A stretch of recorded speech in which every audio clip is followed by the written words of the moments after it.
morning. Before we call the General Government Public Safety Committee to order, like in the last committee, we have a couple of housekeeping things we need to take care of with being the first meeting of the year. We need to elect the chair first. So I move that we keep Lenny Greenstein as our chair of the General Government Public Safety Committee. Second. Any discussion? All those in favor say aye. Aye. Aye. Okay, and then the other one. Aye. Thank you. Motion's approved. Date and time is the other one. Is everyone good with the date and time currently? Anybody need any changes? Good. I'm good. Motion to, I move to approve, keep the time and the date, same time for the General Government Committee as we have in the past. Second. Okay, any discussion? All those in favor? Aye. Aye. All right, motion carries unanimously. Now we'll call the meeting to order. We have an agenda. We have a 2-item agenda. Any changes, anything? Move to approve the agenda published. Second. Okay, any discussion? All those in favor? Aye. Aye. Okay, motion carries. We have an agenda. First on the agenda is the home share pilot program, and you actually, you. I'll take this one and then I'll let Yeah. Kelly lead the next one. So good morning, Chair, and good morning, Mayor and Council Member. I'm joined here today by with Rebecca Hutchinson from Senior Services South Sound, and we're going to provide an update on the home share pilot program. Just as some background, and I know Rebecca is going to be jumping into much more detail than what I'm going to provide.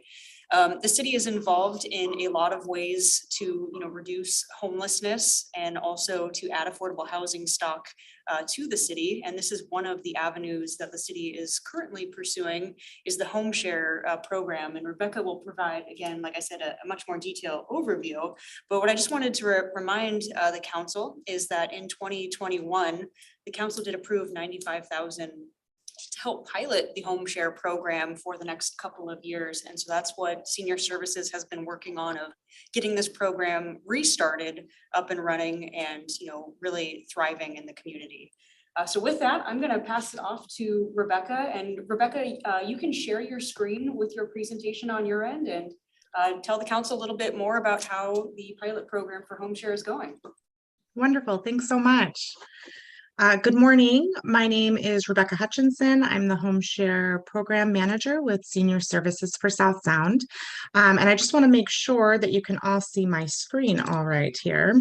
We can. Great. So I want to preface this presentation by informing you that my whole house woke up with a cold this morning. So I apologize if my voice is scratchy, and I'm going to do my best here.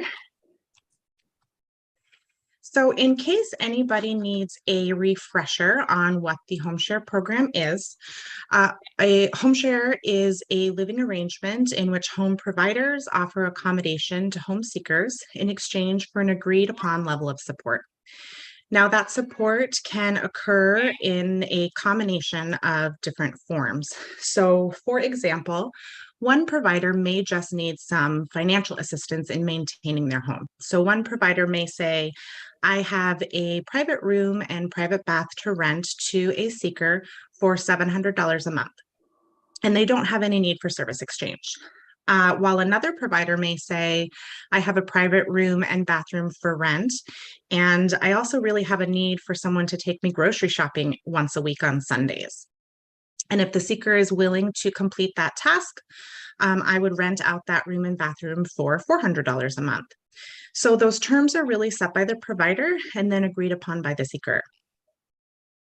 We are essentially a matchmaking service, and we rely on personal reporting and interviewing to determine compatible matches for living arrangements.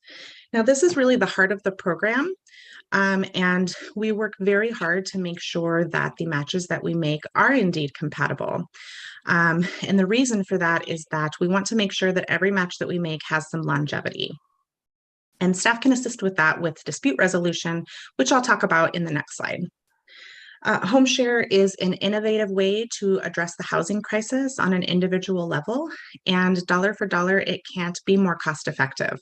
And the reason for that is because we don't have to build any infrastructure. We are utilizing homes that are not on the market, but that do have empty bedrooms.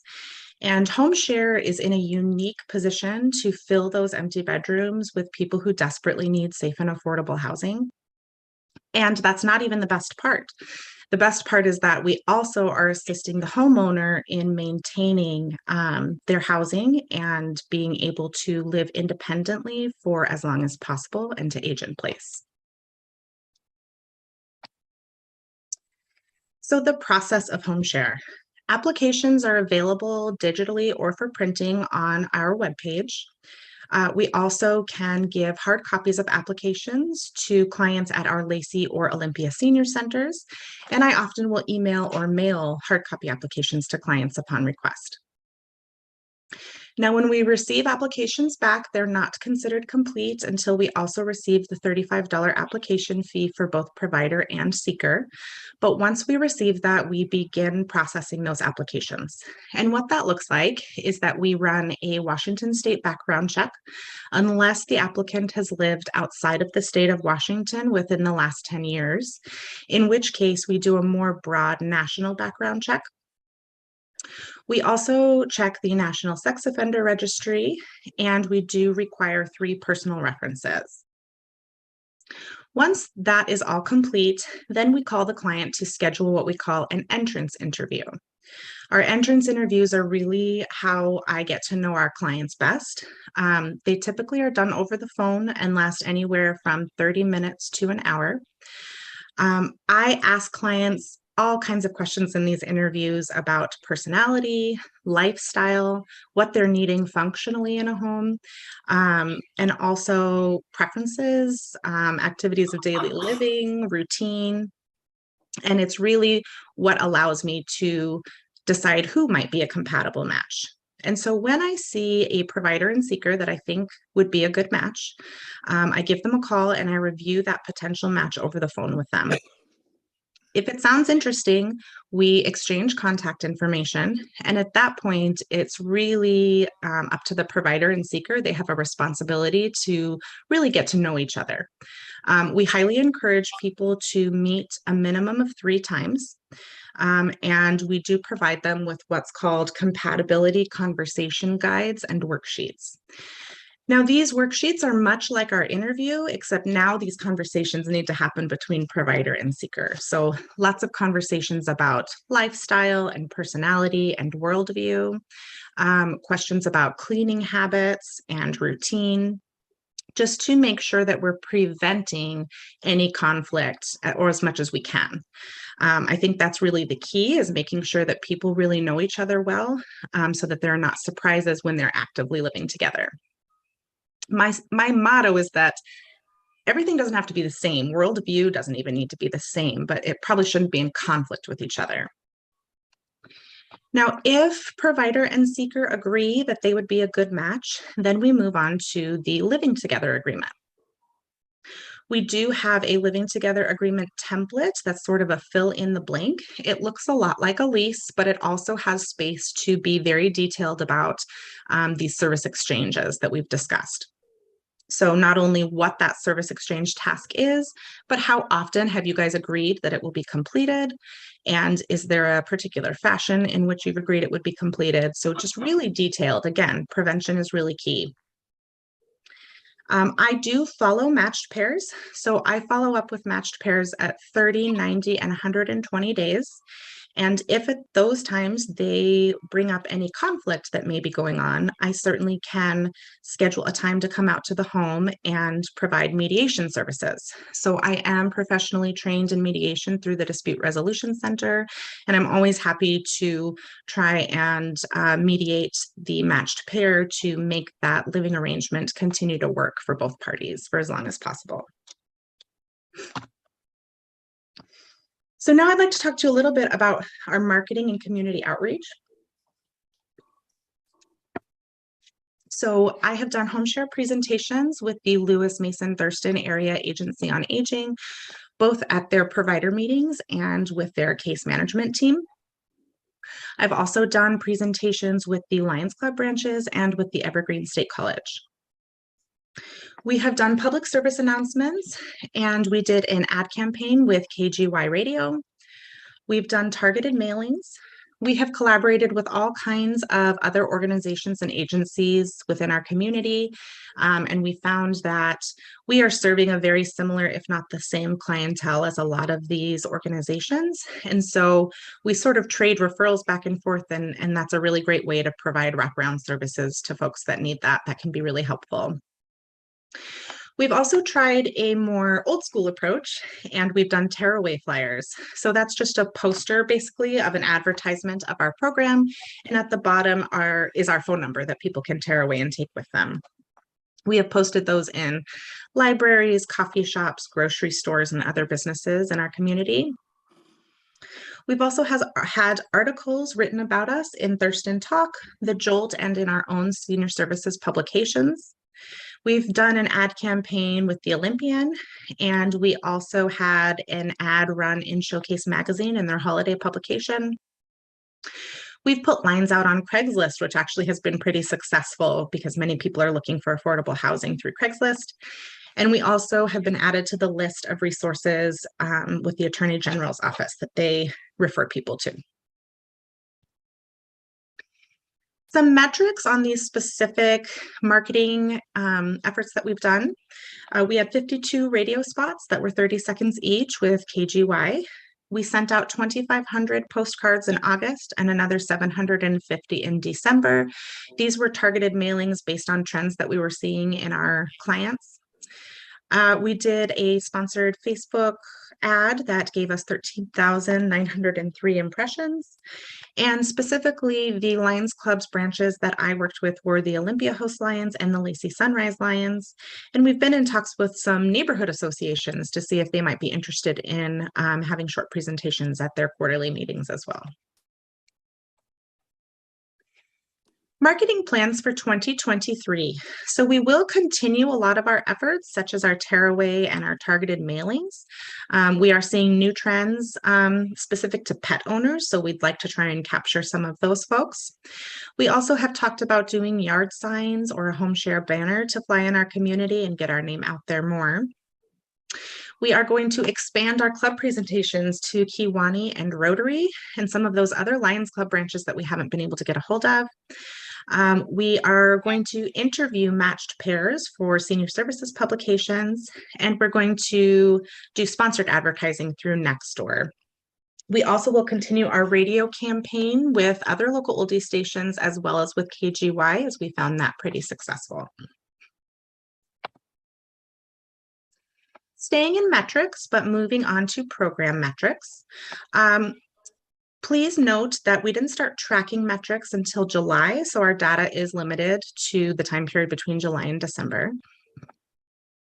We have our inquiry to application conversion rate. So that is out of all of our inquiries, which of those turned into actual applications into our program.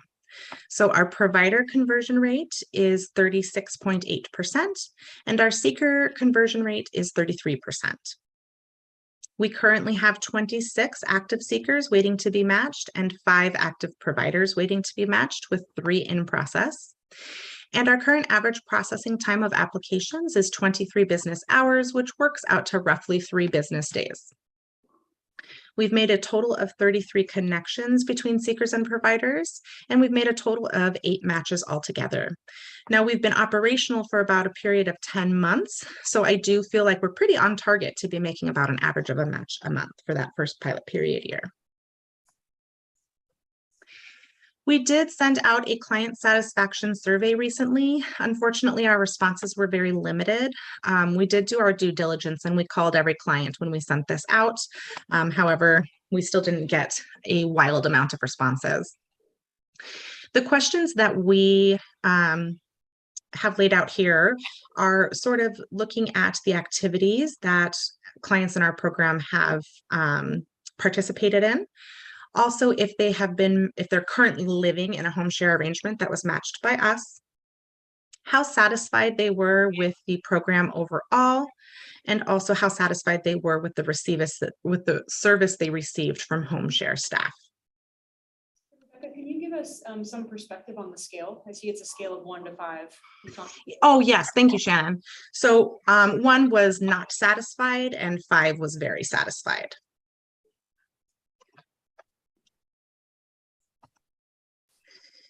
So these are some of the narrative responses that clients chose to write on our survey. And so we pulled some of those and included them, and I'd like to give you an opportunity to read through them. I would also like to just, while you're kind of looking through those, explain to you that the next slide is sort of an overview of 4 of our matched pairs that I'd like to go over with you, just so you can kind of see the scenarios of the actual people that we're working with. Please keep in mind that names have been changed just to protect the privacy of our clients, but the scenarios are the real deal here. So Jan and Eliza is the first match that I'd like to review with you. Jan is a provider in our program who has a beautiful property in Olympia, but she did see her health take a little bit of a decline, which resulted in her mobility being really limited. Jan was finding that when she was trying to maintain her property outside, that she was falling, trying to navigate the uneven ground, and having a hard time getting back up again. So she decided she really needed some help and assistance with that. Eliza was a seeker in our program who, honestly, after I did her interview, I knew immediately I wanted to connect her with Jan. Personality-wise, they just were very, very compatible. And connect they did. They really, really enjoyed each other. And so Eliza did do a trial live-in period with Jan, and that went wonderfully. So she is officially all moved in with Jan, and she has helped to really get that property back in shape. And Jan actually had a catio built for Eliza because she had 2 large cats that she didn't want to get lost when roaming on that property. They both are also avid readers, and they have merged their collections into one big bookshelf so that they have new material to read and a live-in book club partner to discuss that material with. Brenda and Lorraine. Brenda is a provider in our program who took a new position at work that was going to require her to travel. And the problem with that was that she has a large retriever named Honey that she didn't have anyone to watch while she was gone. And Lorraine is a seeker in our program who actually had her own freelance pet sitting business. So that was kind of a perfect match. They took a very long time to get to know each other, which was wonderful before entering into the living arrangement. But now Brenda can travel and Lorraine loves Honey and is at home with her. Betsy and Jeff.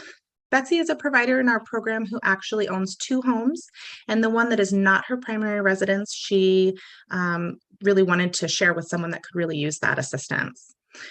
Jeff is a seeker in our program who actually lived in a very, very stable living arrangement. He was renting out the downstairs from a former employer, and he had been there for many years. But Jeff's health took a decline that resulted in an amputation of his leg, and he could no longer safely move around his home. And luckily, Betsy's home actually was ADA compliant and even had grab bars. So that was the perfect home for Jeff. They met and connected, and things have been going really great for them. Finally, I want to tell you about Peter and Mark.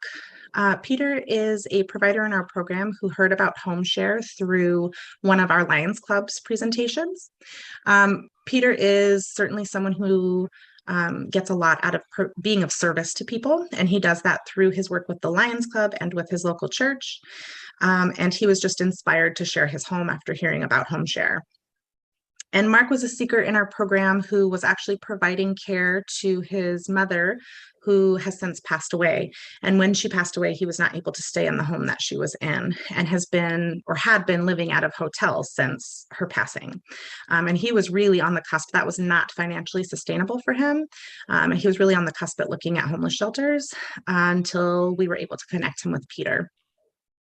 So Mark has taught Peter how to cook and bake, and has also helped with the gardening in his backyard.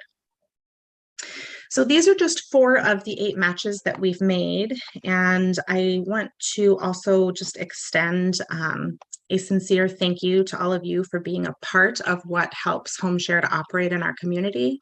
I do realize that we are a small program, but we make a very big impact to the people that we are able to serve. So thank you again, and thank you for your time this morning. And I'd love to open it up to questions if anyone has any. Thank you, Rebecca. Question? Andy, anything? Yeah, I don't have any questions. It's just, it's so good to see this program off the ground and going on our second attempt. You know, this was a program that actually Scott Spence and I were just sort of brainstorming several years ago about how we can get more seniors connected into housing, lower income housing. We're like, well, why don't we just find roommates to get to for them? And of course, we try to start it up, and then change the executive director and COVID and everything. And Right. so it's really great to see that this is up and going again, and that you're seeing some success, which we were hoping was going to happen.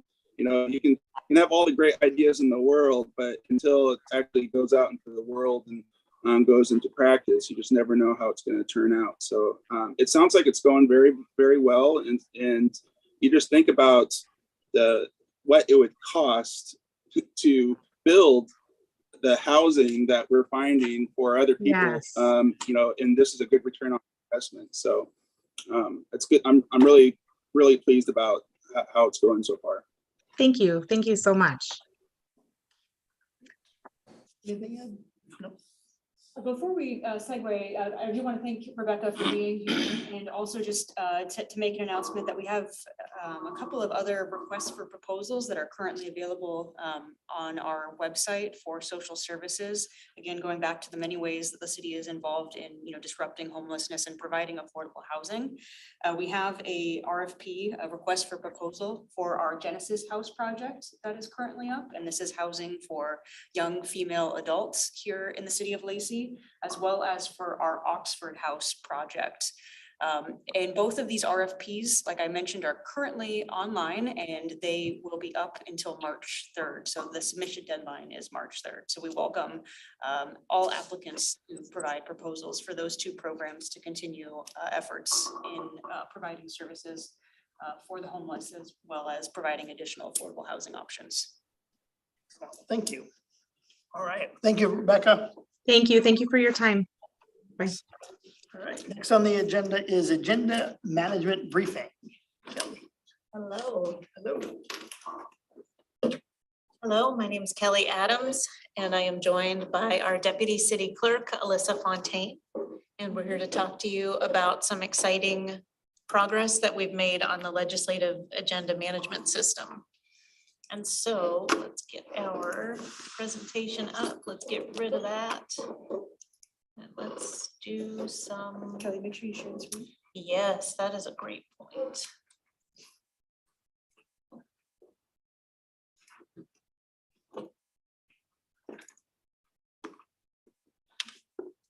view this in full screen, luxury mode. All right. So again, Kelly Adams, Special Projects Manager with Public Affairs, and Alyssa Fontaine, our Deputy City Clerk. And what we're here to talk to you is about our work group, our research, and our progress towards a better approach to legislative agenda management. And so I think first we should talk about what legislative agenda management is here at the city. And so it is a system where the city manager and you as the council organize what you want on that agenda. So we request and prioritize agenda items for our various meetings. And then staff prepares staff reports, and the city manager's office tracks those reports to see what research and recommendations are needed to make healthy decisions for the city. And we, as staff in the city clerks, I'll say we, it's a collective we take those public meeting materials, we edit them, we make them accessible, we share them, and we archive them. And so our team was looking at what is our process now and how can we do better in the future? What technologies are out there that we can take advantage of to add value to this approach? And so our team members were myself, Alyssa, our city clerk, Perry, our confidential administrative assistant, Tabitha. You see emails from her every Friday with all of the agendas. She puts in a lot of work. And John, our digital media specialist. And so we just wanted to identify the best legislative agenda management system for the city. And we've been working on this since last summer. So since 2011, shrink that. Since 2011, we've been using a legacy version of Granicus Media Manager. And what this system essentially does for us right now is it's a repository. And it's a way for people to see and access the documents, but it doesn't really handle workflows. It doesn't have a lot of bells and whistles, and it is incredibly outdated. So in looking at an ideal system, we wanted it to function well with our website, provide access for multiple users, but most importantly, we want to create efficiencies and program workflows so that everyone can see what's going on and we can assign tasks and have a bird's eye view of what's going on. We also want to improve accessibility. So can everyone fully engage in the materials? Alyssa, was there anything else from kind of the clerk's perspective that Granicus really isn't offering right now? No, I think honestly that captures everything that we're focusing on for an ideal system, and Granicus does not currently have those. So And lately, I've been hearing complaints from a lot of my other council mates about access, just not being able to get stuff to come up on Granicus and stuff. mhm. Yeah, Yeah, that's so- been problematic. You've been having that problem, right? And I know Malcolm was saying he's been Sometimes having it's it a as well. password issue. Other times, like last council meeting, the agenda was not posted up in Granicus from my viewpoint, where I could pull it up. And so I literally went on to our website to pull up last Thursday's agenda. I didn't have a report, but I use Granicus when I'm in my different committee meetings. So all of my notes go in there and I pull that up during a council meeting. So that's helpful to have that. If we're improving upon it, great. But it's been hit or miss. Yeah, I'd say 80% of the time it's fine, it functions, it does what it needs to do. But I'm sure on your end, it's not nearly sophisticated enough for what we need in today, so. Good. So, like Kelly mentioned, this is unsupported. So, having those issues, we're not gonna find that Granicus is gonna dump a lot of resources to make sure that the program works for everybody. When we met with some Granicus reps, they were shocked to actually see that the system was still being used by people. And one thing I just want to stress and highlight, when we're talking about this process, the legislative process, there is a lot of work that goes on, not just from, staff, but the clerk's office currently does a lot of these steps several times. And so when we're talking about workflows, we're also talking about automations that will help bring efficiencies to the work that they do. Oh, good. And any investment in the technology will save us on staff time, which in the end will save us resources. Your comment was surprising that you had the reps from Granicus. Yeah. They came and they're like, wow, you guys are still using this. Well, isn't that a testament to their own product? I'm like, wow, what is it that they do that they need reps for? They sell a new system. Sell a new system, okay.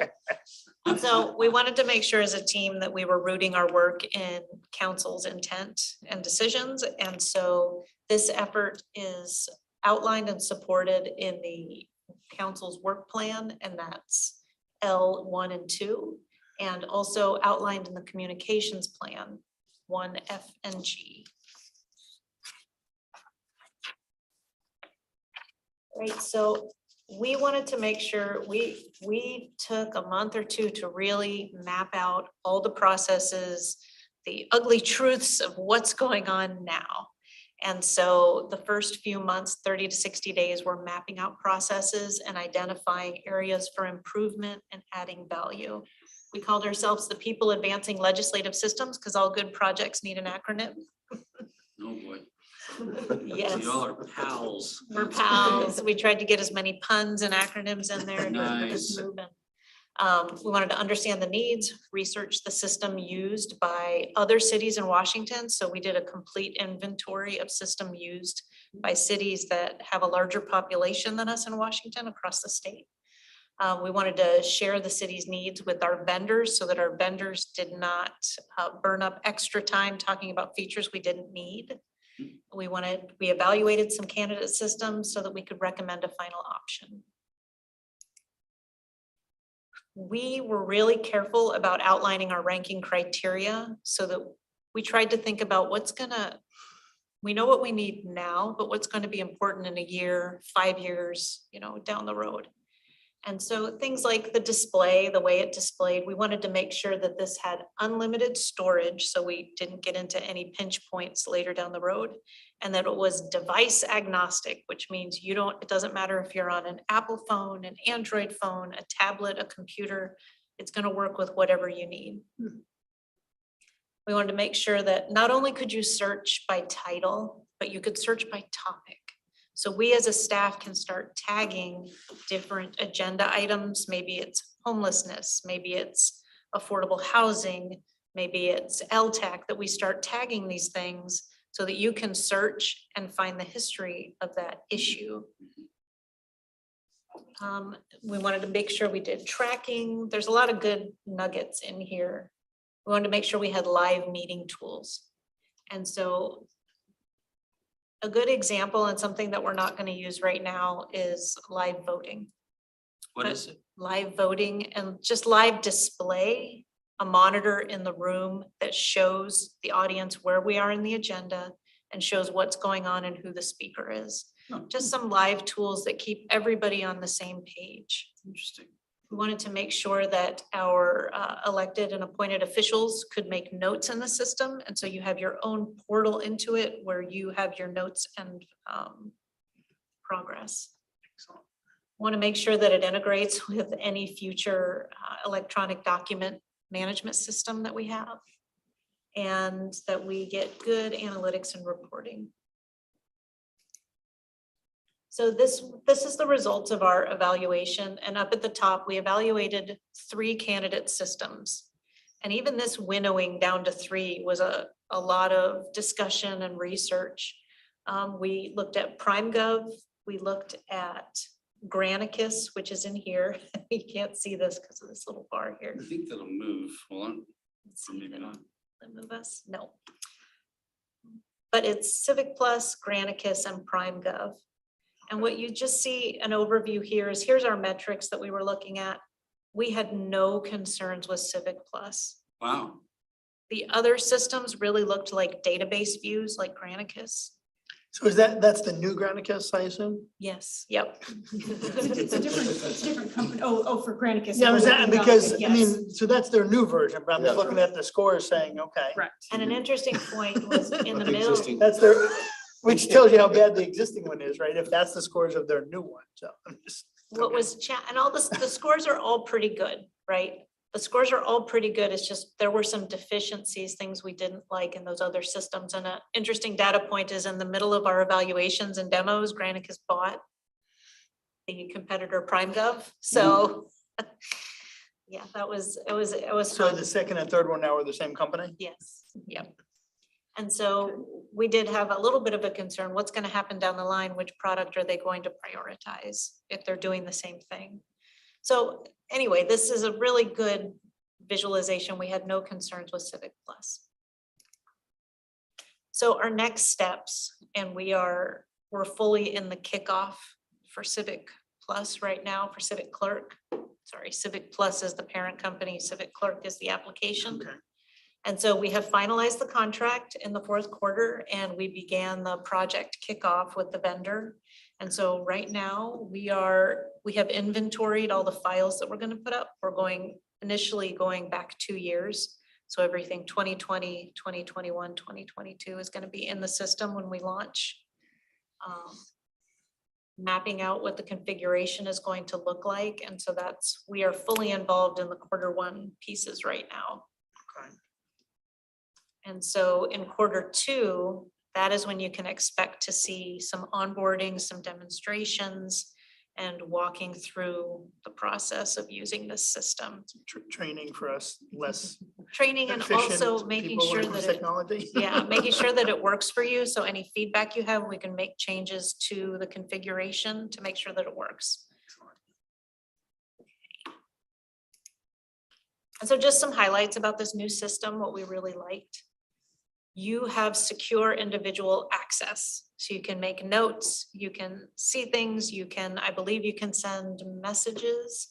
So if you wanted to send a message to the city manager, I believe that that's something you can do the same way we would do with our workflows.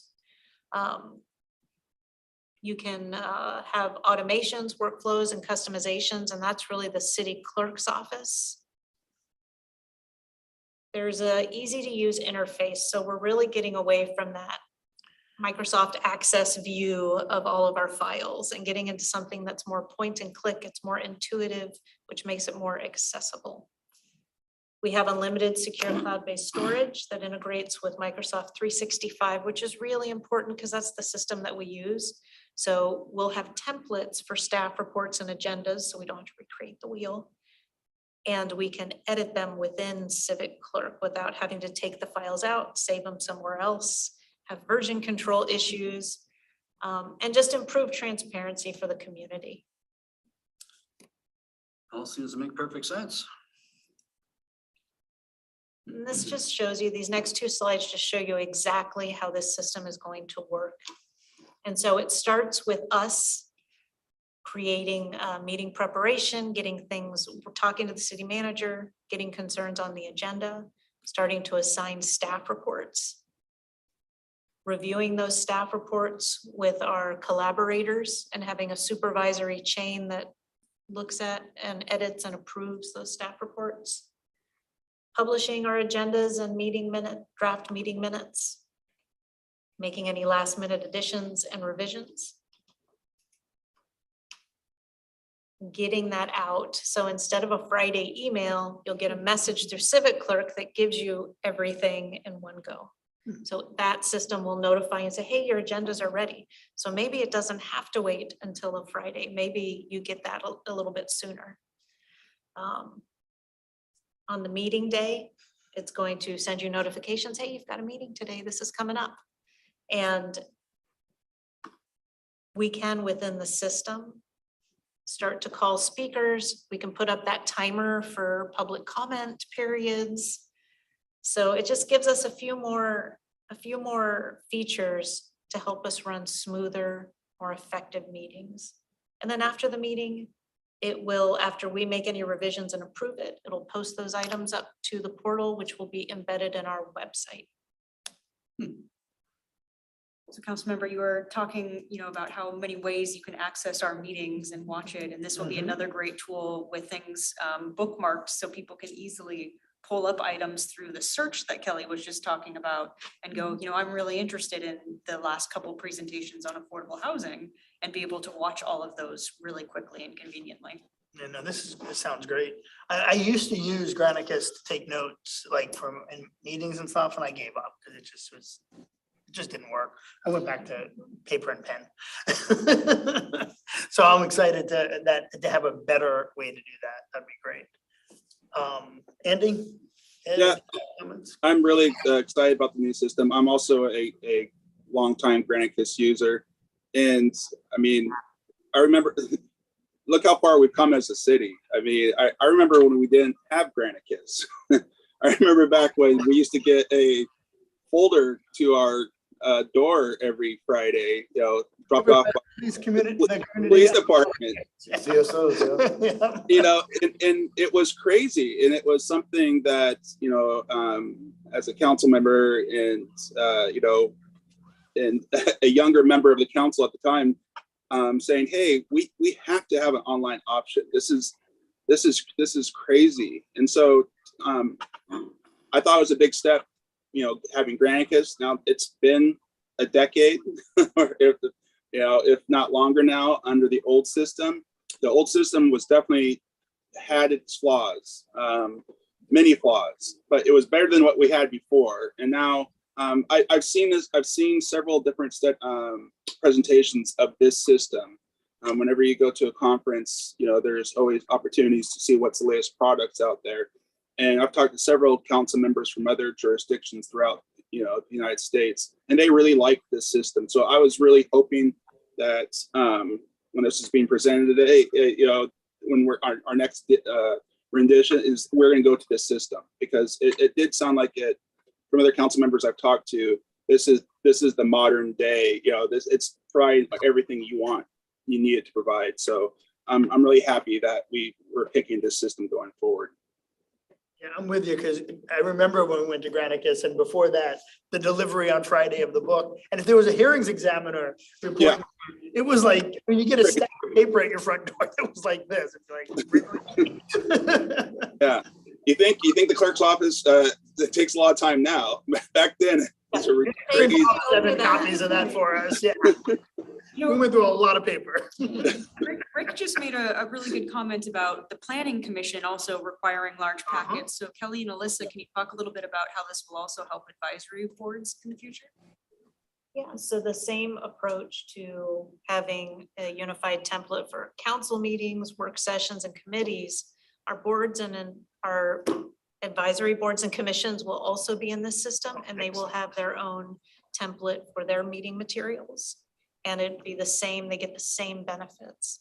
And something I didn't mention in the presentation, but something I'm really excited about when we talk about transparency and constituent outreach is public comments will be able to be made directly on the agenda item. People can log in, make a public comment on the agenda item, and then you can see that in your portal. Oh, that's really cool. And so one of your slides showed the kind of a screenshot of what the archive of meetings would look like. So there'll be a constant list where everything's in the same spot versus having to go to different web pages within the website to find planning commission or council committee or historic board meeting minutes. They're all be in one spot so somebody can find it. This is exciting. This is good stuff. And, building off the transparency comment, what Rick just said, that's going to allow people to have the breadcrumbs from the very beginning of a policy item, whether it's going through the planning commission, the commission on equity, et cetera, all the way up to the city council for approval. So you can see the full scope, and you're not going to where currently you'd have to go to multiple pages on our website to find that information. So this will all be streamlined into one portal through a search. That's also really good, because I know Andy and I talked about this over the years, for over a decade of wanting to do everything we can to be as transparent as we can, right? We work for the people. We should have, everything should be as transparent as possible. So anything that aids that process is good for me. Exciting. It does sound like we're going to need quite a bit of training. You go to a new More than system, others. right? I mean, with all these different functions, it's going to take training. So I do look forward to that, and having a more transparent, easy to use system than our first go around. But I appreciate, Kelly, all the work that you've done on this, and we're really excited to move to this next era of more transparency and easier access for not only the council members but the public. That's great. And if I can just add to the training, a little bit of patience too, because you're going to be onboarding, you're going to be finding these little bugs or systems that we try to tailor to our own needs. We just went through it with the onboarding of the Track It system and community economic development.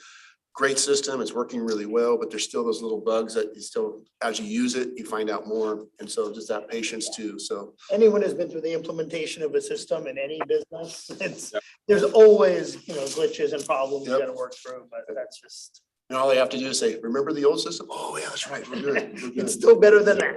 Yeah. Way better than that. Yeah. Nope. No? Just have the youngest person in the room train us, I suppose. That's usually the way technology goes, right? Right. All right. Well, we have reached the end of our agenda. Thank you all very much. And on that note, we will call this meeting adjourned. Thank you. Thanks, guys.